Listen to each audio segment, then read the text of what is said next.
A very good afternoon, respected teachers and all my dear batchmates.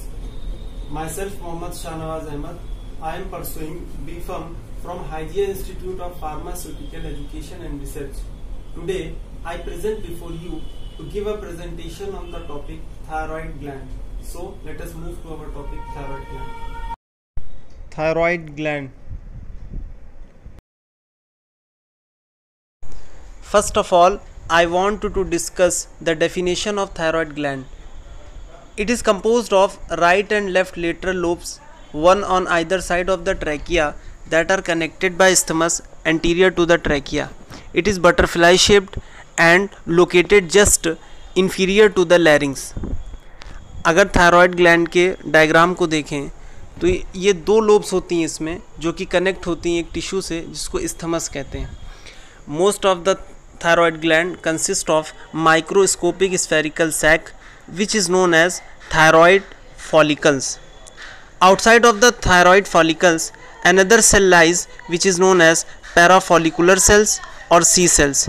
The basic function of C cells is to release thyrocalcitonin. Thyrocalcitonin एक peptide hormone है जो कि hypocalcaemic होता है. ये body में calcium level को decrease करता है. Now let us see the enlarged view of thyroid follicles.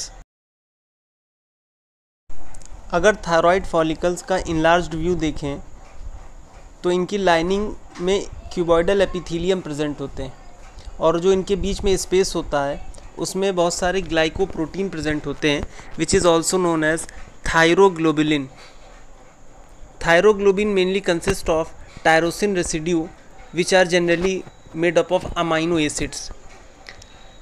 The big thing is that cuboidal epithelium secrete thyroglobulin और cuboidal epithelium ब्लड से आयोडाइड आयन को या आयोडीन को ट्रैप करता है और उसको ट्रांसपोर्ट करता है फॉलिकल्स में.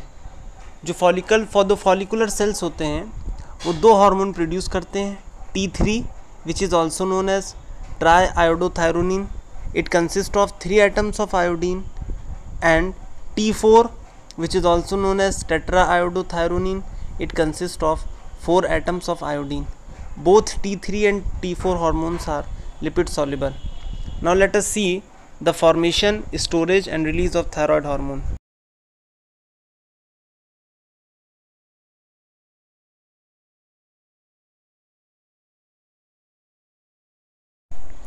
अगर formation, storage and release of thyroid hormone की बात करें तो it consist of some steps. First is iodide trapping. Basically iodide trapping में क्या होता है, जो थायराइड फॉलिकुलर सेल्स होते हैं वो आयोडाइड आयंस को ट्रैप करते हैं, फिर उसके बाद उसको ट्रांसपोर्ट करते हैं ब्लड से साइटोसोल में.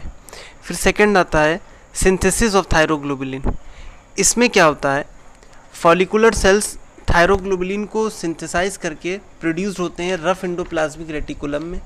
उसके बाद गोल्गी कॉम्प्लेक्स में मॉडिफाइड होते हैं और पैकेज्ड हो जाते हैं सेक्रेटरी वेसिकल्स में.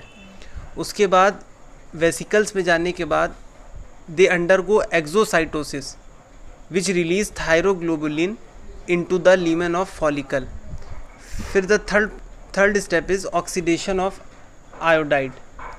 कुछ अमाइनो एसिड्स थायरोग्लोबुलिन में टायरोसिन्स होते हैं जो कि आयोडीनेटेड होते हैं, पर कुछ निगेटिवली चार्ज आयोडाइड आयंस होते हैं जो कि बाइंड नहीं होते जब तक वो ऑक्सीडेशन में ना हो जाए, जब तक उनका ऑक्सीडेशन आयोडीन के साथ ना हो जाए. So as the iodide ions are oxidized then they pass through the membrane into the lumen of follicles. Now the fourth is iodination of tyrosine. इसमें क्या होता है, आयोडीन टायरोसिन के साथ रिएक्ट करते हैं. एक आयोडीन का एटम एक टायरोसिन के साथ यील्ड करता है तो वो मोनोआयोडोटायरोसिन बनाता है और सेकेंड आयोडीनेशन प्रोड्यूस करता है डाईआयोडोटायरोसिन. थायरोग्लोबुलिन का आयोडीन एटम्स के साथ अटैच्ड होना और लीमेन ऑफ थायराइड फॉलिकल में स्टोर होना, इस टर्म को कहते हैं colloid. Now the next is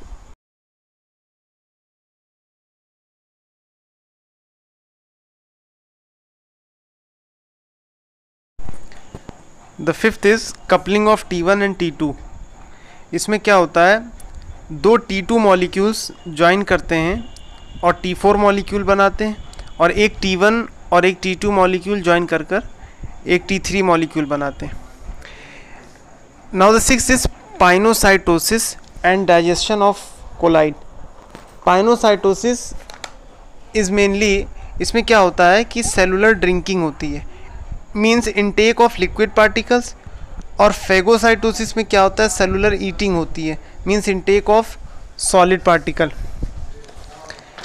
इसमें क्या होता है, जैसे जो कोलाइड की ड्रॉपलेट होती है वो फॉलिकुलर सेल्स में दोबारा से एंटर करती है पाइनोसाइटोसिस के थ्रू एंड लाइसोसोम में मर्ज कर जाती है.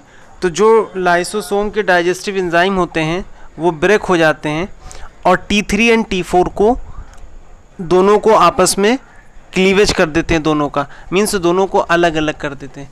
Now the 7th is secretion of thyroid hormone. Basically T3 और T4 दोनों ही लिपिड सॉल्युबल हार्मोन होते हैं. They diffuse through plasma membrane into interstitial fluid and then into the blood. T4 normally secreted in greater than T3. Moreover, after T4 enters the body cell, most of it is converted into T3 by removal of one iodine. Now the last is transport in blood. More than 99% of T3 and T4 both are combined with transport proteins in blood, mainly thyroxine binding globulin.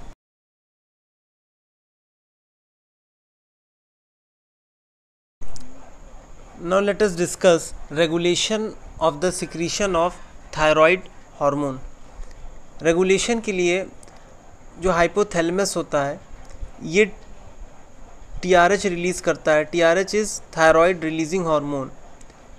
जो thyroid releasing hormone होता है वो एक portal vein के ज़रिए hypothalamus और anterior pituitary के बीच में एक हाइपोफेजियल हाइपोथैलेमिक पोर्टल वेन होती है, जिसके थ्रू ये TRH एंटीरियर पिट्यूटरी में जाता है और इसके सेल्स जो कि बेसोफिल्स होते हैं उसमें एक्ट करता है, जिसकी वजह से anterior pituitary thyrotropin means thyroid stimulating hormone secrete करता है, जो कि थायराइड ग्लैंड पे जाकर एक्ट करता है. जब थायराइड ग्लैंड स्टिमुलेट होता है तो वो दो हार्मोन प्रोड्यूस करता है. It is T3 and T4. ये कोई भी ग्लैंड की प्रॉपर्टीज़ होती है कि वो अपने हार्मोन को ओवर सिक्रीट करता है. तो अगर T3 and T4 over secrete होते हैं तो इसके लिए ये दोनों हार्मोन फीडबैक इनहिबिशन प्रोड्यूस करते हैं. फीडबैक इनहिबिशन मींस ये T3 एंड T4 फर्दर जो है इनहिबिट करते हैं हाइपोथैलेमस को, जिसकी वजह से TRH का सिक्रीशन लो हो जाता है और TRH का सिक्रीशन लो होने की वजह से थायराइड का जो स्टिमुलेशन होता है फिर वो T3 T4 अपना लेवल मेंटेन कर लेते हैं. ये T3 और T4 हार्मोन एंटीरियर पिट्यूटरी पे भी अपना फीडबैक इनहिबिट करते हैं, जिसकी वजह से थायरोट्रोफिन का सिक्रीशन कम हो जाता है. वो भी T3 एंड T4 को अपने लेवल मेंटेन करने में हेल्पफुल होते हैं. Now let us see some functions of thyroid gland. They increase basal metabolic rate, they stimulate protein synthesis, they increase growth and development, they increase body temperature. So that's all I know about thyroid gland. Thank you and have a nice day.